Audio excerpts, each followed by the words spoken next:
Late one winter evening, a woman named Claire was driving home along a desolate, snow-covered highway. The trees lining the road were bare, their skeletal branches casting eerie shadows in the dim light of her headlights. The temperature had dropped drastically, and her car's engine sputtered intermittently, struggling against the freezing air. As Claire passed a stretch of road where the trees closed in tightly around her, she noticed something odd. There was a figure standing at the side of the road. At first, she thought it was a hitchhiker, but as she slowed down to get a better look, she realized it was a man, motionless. His eyes locked onto her as she drove by. Unease crawled up her spine, but she pushed it away, telling herself it was nothing. She kept driving, but in her rearview mirror, she saw the figure start to move, walking slowly after her car. The hairs on the back of her neck prickled. She increased her speed, but the figure seemed to be gaining on her, his movements unnatural, almost gliding through the snow. Fingers clenched around the steering wheel. Claire raced ahead, but then her headlights flickered out.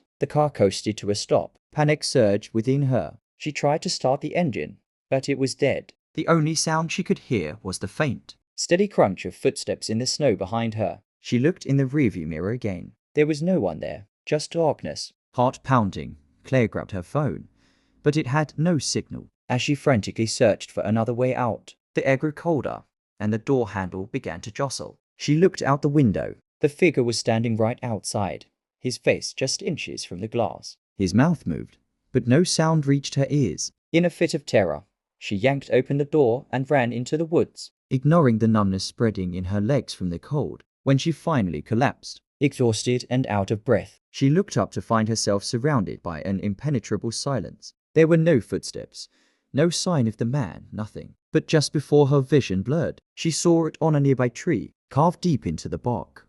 "You can't outrun me." Her final scream was swallowed by the emptiness of the forest.